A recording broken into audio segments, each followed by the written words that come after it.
Assalamualaikum warahmatullahi wabarakatuh. Hello everyone, welcome back to my YouTube channel.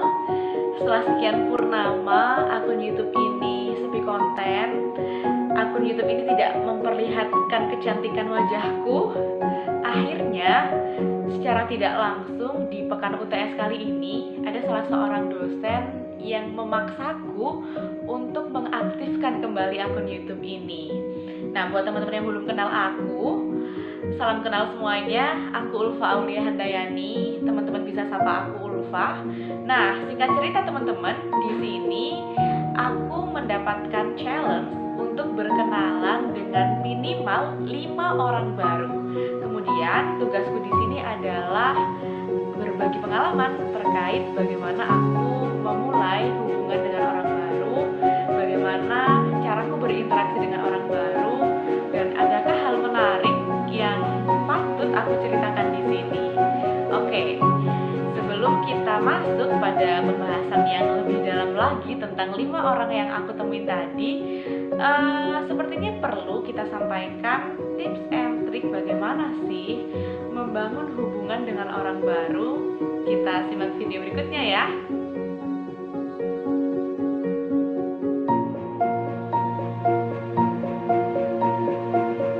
Nah, bicara tentang orang baru, setiap hari kita pasti bertemu dengan orang baru. Setiap hari juga pasti kita berinteraksi dengan orang baru. Misalnya, sekedar kita mau beli makan, kita mau beli minum, atau kita pergi ke fotokopian, pasti kita bertemu dengan orang baru. Dan tidak semua pertemuan dengan orang baru ini kita bisa siapkan skrip apa yang akan kita sampaikan atau apa yang akan kita bahas di sana. Semuanya akan berjalan mengalir dan seringkali di luar dugaan. Nah, hal ini yang biasanya menjadi kesulitan tersendiri untuk beberapa orang. Teman-teman, kita dibicarakan dengan cara yang berbeda. Kepribadian masing-masing orang itu tidak sama. Ada yang introvert, ada juga yang extrovert. Rata-rata orang-orang yang introvert ini kesulitan dalam memulai bicara dengan orang baru. Dan sebaliknya, orang ekstrovert akan memiliki banyak cara untuk menarik perhatian dalam berbicara dengan orang baru. Nah, di sini aku mau berbagi tips and trik gimana sih sebaiknya kita bicara dengan orang baru. Yang pertama, kita perlu percaya diri. Kita harus yakin bahwa kita akan dapat berbicara banyak hal dengan orang baru ini.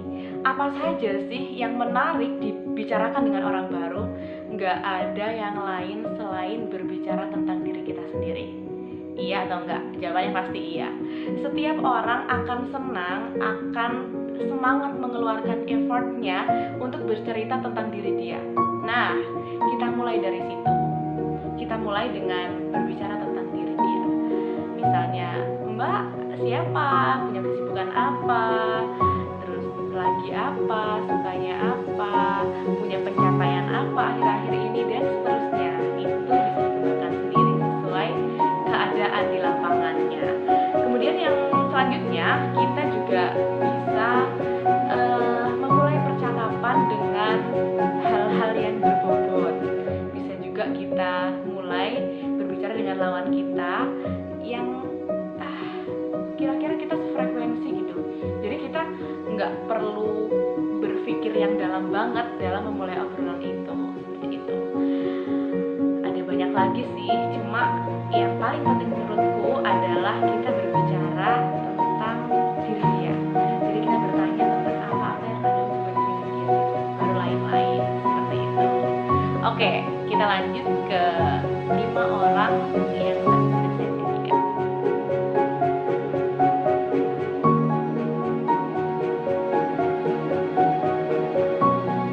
Sebenarnya dalam kurun waktu 1 bulan terakhir aku sudah berkenalan dengan banyak sekali orang baru.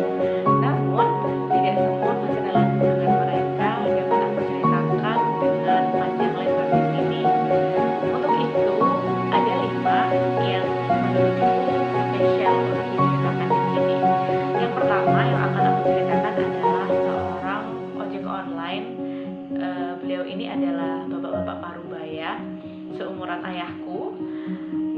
beliau ini adalah seorang yang berprofesi ganda. Dia bekerja di kantor dan dia di waktu luangnya adalah bekerja sebagai ojek online. Pelajaran yang dapat aku ambil dari bicara dengan beliau adalah bahwa hidup tidak melulu tentang hari ini. Masih ada besok dan besok yang penting untuk dipersiapkan. Seperti beliau, walaupun beliau sudah bekerja kantoran, tapi menurut beliau nafkah dan tanggung jawab pada keluarga tetap yang nomor satu. Karena beliau tidak tahu apa yang akan Tuhan jadikan besok, maka hari ini adalah waktu yang tepat untuk mengumpulkan rezeki untuk menemui hari-hari esok. Yang kedua adalah seorang driver Shopee Food. Nah, beliau ini mas-mas yang beberapa waktu lalu aku ditemui di halte UIN. Jadi waktu pagi-pagi aku jogging, aku bertemu dengan mas ini. Mas ini dalam keadaan ketiduran. Nah, mas ini itu pas ketiduran tuh posisinya dia menjadikan halte UIN itu sebagai tempat duduknya dia dan motornya sebagai sandaran dia. Jadi seperti ini tidurnya. Nah, kedua tangannya ini di atas jok motornya dia gitu. Nah, karena waktu itu di halte UIN dan sekitarnya lagi ramai banget, maka aku memberanikan diri untuk duduk di sebelahnya walaupun orang ini tidur. Nah, gak lama orang ini bangun, dan pas bangun kayak kaget gitu kan ada aku. Terus masnya kayak cukup mata, aku bilang, mas aku gak ganggu kok, maaf ya duduk di sini ya gitu. Terus si masnya, iya mbak gak apa-apa, aku sudah waktu yang bangun juga, masnya bilang gitu. Ternyata setelah kita ngobrol banyak, mas ini sudah berada di luar rumah sejak jam 1 pagi. Jadi karena suasananya puasa, maka mas ini tuh merasa waktu sahur adalah waktu yang tepat buat dia narik atau dia nyari orang yang membutuhkan jasanya buat cari makan. Nah, dari jam 1 sampai setengah 4 mas ini tadi tuh bekerja keras banget buat membantu orang-orang sahur. Jadi dia datang ke 10 depot, diceritakan sama masnya, dan ya 2,5 jam itu dia gunakan buat antri sekaligus nganter-nganter ke customernya. Akhirnya mas ini kecapean dan tertidurlah di situ sampai ketemu sama aku sekitaran 5:30. Nah, mas ini itu adalah mahasiswa yang ya anggaplah kerja sebagai driver Shopee Food itu adalah kerjaan part time-nya dia yang dia jadikan tambahan saku buat hidup dia sehari-hari seperti itu. Nah, kemudian orang yang ketiga adalah orang yang saya temui di dalam bis. Nah, 3 hari yang lalu saya pulang dari Surabaya ke Ponorogo. Kebiasaan saya adalah naik bis yang patas, jadi penumpangnya nggak terlalu banyak, ya dan nggak lalu lalang. Yang penting itu, dan yang saya temui itu rata-rata orang Nganjuk, Madiun, dan Ponorogo. Karena waktu itu aku duduk sendirian ya, nggak sengaja di tengah jalan itu dirintak-Tuhan hujan. Nah, karena hujan, air AC dari bis ini itu gimana ya, kayak mengucur gitu. Kalau aku tuh bilangnya ini terocoh, tahu kan terocoh itu gitu. Nah, si mas-mas yang keterocohan air AC tadi itu pindah di kursiku. Terus ya aku bilang lah, iya mas ini nggak apa-apa gitu. Karena si mas-mas itu duduk di sebelahku. Saat itu juga aku tanya, oh di sana terocoh ya mas? Iya gitu kan. Terus lanjutlah aku tanya, rumahnya mana mas? Seperti itu. Dari Surabaya atau dari mana? Ada kesibukan apa di Surabaya? Gitu kan. Dan masnya tuh jawab kalau ternyata mas ini adalah bekerja di sebuah pabrik di Sidoarjo. Nah, mas ini orang Ponorogo sama kan ya aku. Tanya-tanya lah, Ponorogonya mana gitu kan. Masnya cerita dan tanya balik ke aku. Ternyata kita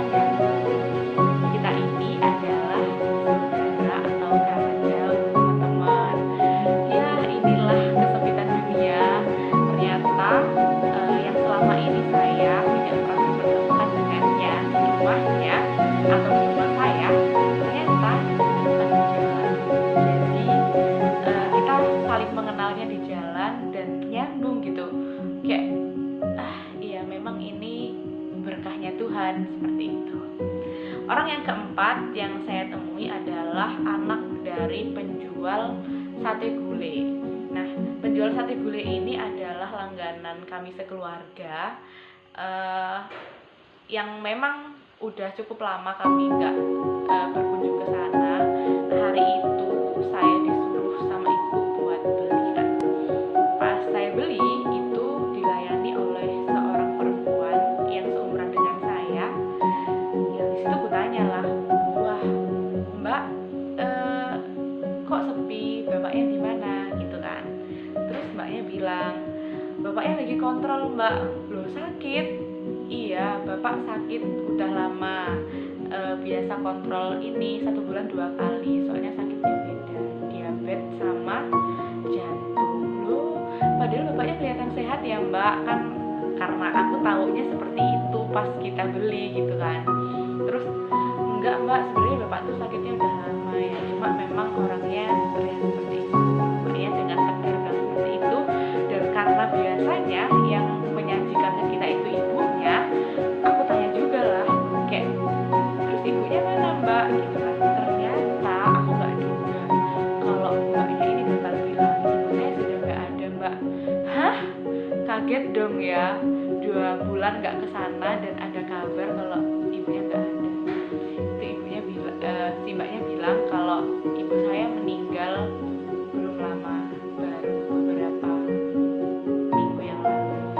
Tapi ya memang beliau, si keluarga ini udah luka gitu, karena memang hidup keluarga ini ya dari jualan sate tadi gitu.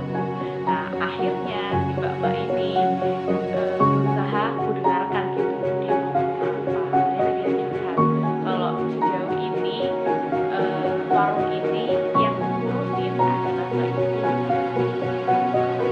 Adiknya dia tuh laki-laki gitu teman ya, yang bisa diandalkan lah ya, seperti itu. Dia yang membawa bapaknya ke rumah sakit, dia lah pokoknya mereka berdua itu karena memang mereka keluarga dari ini perjuangan yang luar biasa sekali dari seorang anak yang mengabdi ke ayahnya dan ibunya sudah tidak ada. Kemudian orang yang kelima yang saya temui di sini adalah seorang penjual dimsum.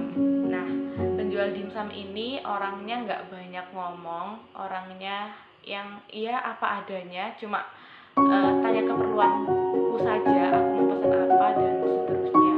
Jadi pas aku berusaha bertanya tentang, Bu, dimsum ini biasanya produksi berapa hari sekali, atau jenengan ambil dari mana, itu juga beliau cuma menjawab secukupnya. Nah, inilah teman-teman yang dinamakan dengan hubungan dengan orang baru. Kita tidak pernah seutuhnya tahu kalau orang yang kita temui tadi karakternya seperti apa, keseharian beliau seperti apa, keseharian mereka seperti apa. Karena memang pertemuan dalam waktu singkat, kisaran 10 sampai setengah jam, itu tidak cukup untuk mengenal kepribadian seseorang secara utuh dan sepenuhnya. Namun dari sini kita tahu bahwa seseorang dalam melakukan pelayanan terhadap orang lain itu punya standar yang masing-masing. Misalnya bapak ojol yang saya temui itu berusaha memberikan kesan terbaik untuk saya selama berada di atas jok motornya. Jadi aku bisa ambil pelajaran apa dan beliau bisa berbagi tentang apa, itu menjadi branding yang luar biasa dari seorang ojol. Kemudian pas kita bicara sama tukang dimsum, ini juga berbeda 100 derajat.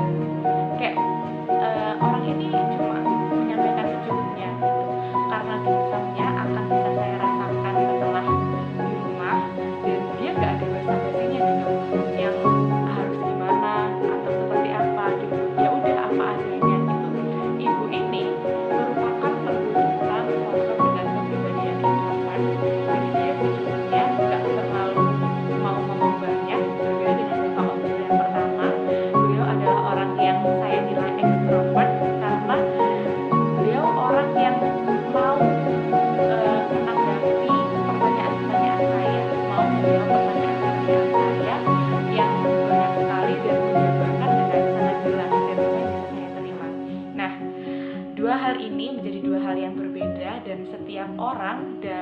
payah berbicara dengan orang lain, penting sekali memperhatikan ini. Kita harus tahu dengan siapa kita bicara dan bagaimana kita harus berbicara dengan orang yang seperti apa.